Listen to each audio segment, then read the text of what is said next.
Hello fellow homemakers, Raquel here. Welcome to Women Living Torah and to my Biblically Clean Kitchen. Today I want to share with you different healing foods I like to provide for my family in the 6th season, which for us here in North Idaho is winter. We moved cross country, I had my baby, and we ran out of a lot of these types of foods that I'm going to share with you today, and then we were sick with sickness, and then with another sickness, and then after our third consecutive illness, I said, I've got to get back to making these things because we need our immune systems to be bolstered. We need something that's going to help us not catch everything out there that there is to catch. And so these healing foods are ones that I provide at breakfast, lunch, and dinner. I've got kind of a ritual going on that we find a lot of comfort in, and that makes it really easy to give them to my children because they know to expect them. So the first thing in the morning when my children wake up, they come out to have breakfast. I give them a bowl, because I don't have enough mugs for everyone, I give them a bowl of herbal tea. Now I do prefer loose leaf teas. I feel like you get more bang for your buck, and one of my favorite brands is Starwest Botanicals. I'll put an affiliate link in the description. But all of our things are still in storage from moving cross country. So I just ran out to the grocery store and I found these ones, and they work just fine, although they're going to be a little bit more expensive because they packaged them into a convenient little bag for us. But what I have here is a spiced dragon red chai. It's just rooibos tea, which is a red tea, cinnamon, cloves, ginger, and it's really good for your immune system, really good for your liver. I also have a rosehip and hibiscus tea. Rosehip is very high in vitamin C, great for your immune system. Peppermint herbal tea, really great for respiratory, mucousy type situations. And then this chamomile and lavender tea, which also has lemon balm in it. Lemon balm is one of my favorite herbs to use whenever my children are either coming down with something or they do have something. It's an all-around great children's herb, but also it's really good for illnesses. And then the chamomile and lavender for helping to calm us. The lavender is antiviral, antibacterial. These are the teas right now that they have the option of choosing for their breakfast. I do also have like a throat comfort, throat coat herbal tea, which I can give them if they are sick and if their throats are achy or they're starting to feel achy, they might be coming down with something. But these are the ones I let them routinely choose from. And I have to tell them not to choose the spiced red dragon chai every single morning because they would if they could. They really like that one, and I understand because rooibos is my favorite tea as well. So those are the teas they get in the morning before their breakfast. Then before lunch and before dinner, before I give them their actual plate of food, unless it is soup, I give them broth. And I happen to have a pot of broth going right now. This is turkey broth. Yesterday I had beef broth going, and then tomorrow I'm probably going to have chicken broth going because I just roasted a chicken. So I like to always have broth going or in the refrigerator to give to my children right before their lunch and right before their dinner. I only give them about 1/4 cup to 1/2 cup before their food, so it's really not a lot. If we're having soup for dinner, of course, and I skip this step because the broth is going to be in their soup, but broth is really nourishing and full of nutrients, really great for when you're sick, but also for keeping your immune system up. And I'm trying to be very careful here about what I say because there are certain things that you can say and can't say on YouTube. If you're not a medical doctor, certain claims you can make and can't make. So just generally, bone broth is very healthy for you. And I don't have the book because it is in storage, but I have a similar book. This is the Nourishing Traditions Book of Baby and Child Care by Fallon.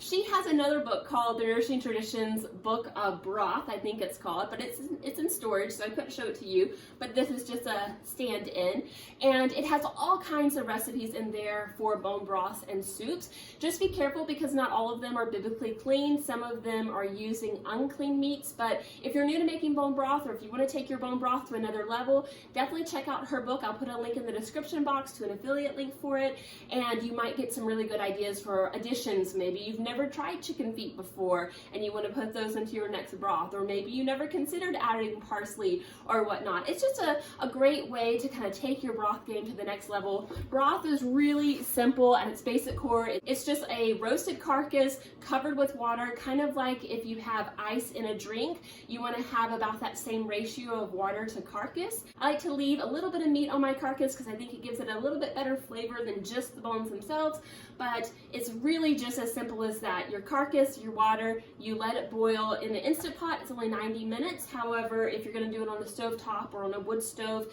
you might let it go all day, like 8 to 12 hours or so. You can go longer, you could go less, But that's the basic broth. Then you can add salt, you can add other ingredients like I mentioned in that book. So check that out, but broth is right before lunch and right before dinner unless we're having a soup.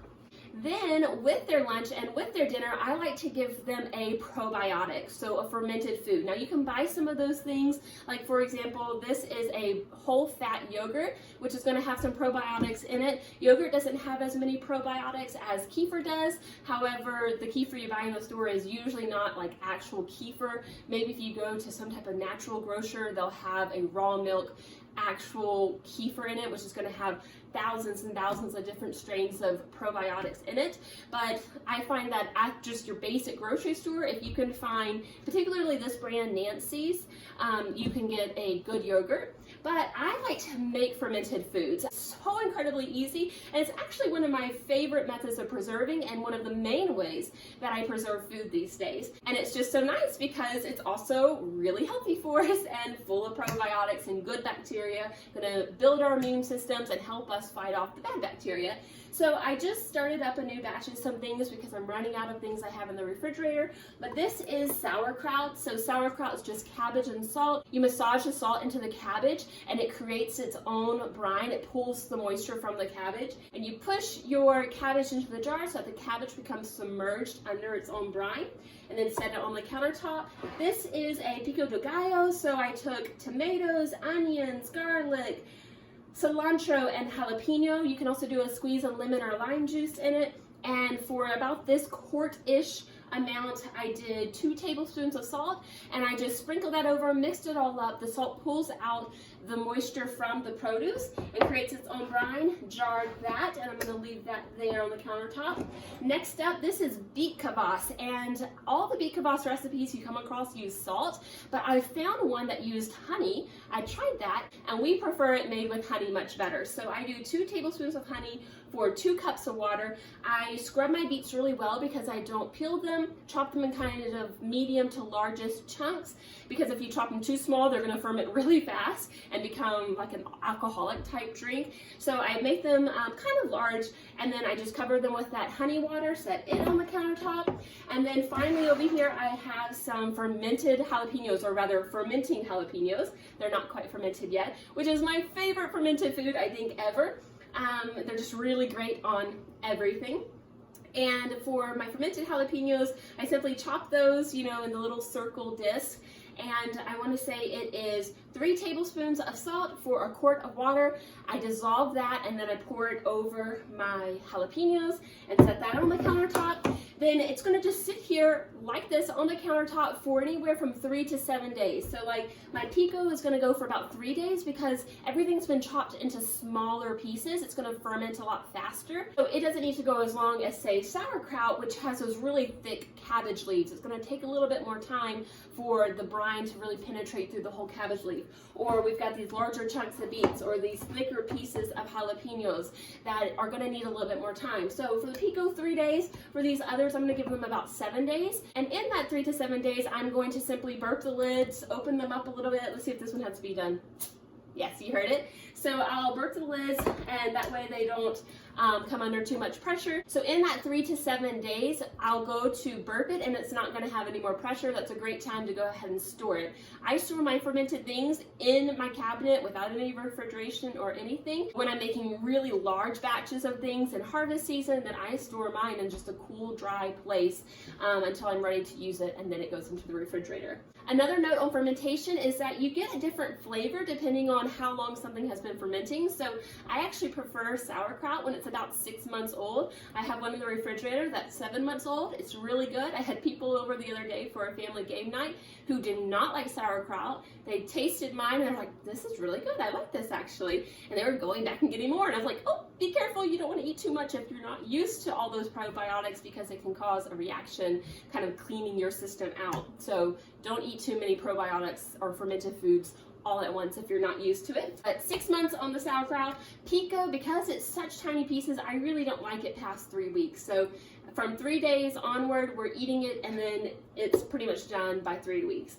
The beet kvass is an interesting one. I'm still testing what I like there. I don't like it brand new. It still has too much of a beety flavor, which I don't like beets, but I like beet kvass when it's about a month old minimum, but I really start to like it when it's 3 months old. And then the fermented jalapenos, I will eat those at any stage. I love them. I've had them up to just over a year old, and they were still wonderful. And again, this is without canning. This is just leaving them inside of a cool, dark place until I'm ready to eat them, and then I put them in the refrigerator. So with our lunch and with our dinner, I give a fermented food on the side. It's just supposed to be a condiment, so just keep that in mind. You're not supposed to have, a whole bowl full of sauerkraut, let's say. It's just something like a garnish, something to go on top, a tablespoon or so, once you've built up to a tablespoon. I would start with maybe like a teaspoon, because these things are just packed with really great bacteria for your body. And then in the afternoon, in between lunch and dinner, if my children especially have been playing outside and I want to give them a nice warming drink, then I will give them a hot chocolate that I make homemade. So it's just cocoa, raw milk, honey, and then cinnamon, ginger, and nutmeg. And those are all really healthful spices and ingredients. They do say not to use milk if you are having a lot of mucus, but I've never noticed an issue with it. You could just make hot chocolate with water. I also sometimes make them a golden milk, which is just turmeric, pepper, milk, and then I add a little bit of honey in that one as well. And then finally, sometimes I give them this red chai again. So those are all drinks that are really healthy for them, that are going to keep them warm and nourish their bodies. So these are the different healing foods I like to provide for my family to hopefully keep us from just getting sick and staying sick all winter long. And so far it's been working since I've started doing these things and being really consistent with it. We haven't caught anything more, although like my poor baby, my newborn, is still having his residual cough from our last illness, but everyone else is really healthful and well, and I praise Yahweh for that. So I would love to hear from you in the comments. What are some different healing foods or home remedies that you like to use to keep your family well? Share with all of us, give us some different ideas. Until next time, I pray that Yahweh would bless you and keep you. I'll talk with you later. Goodbye.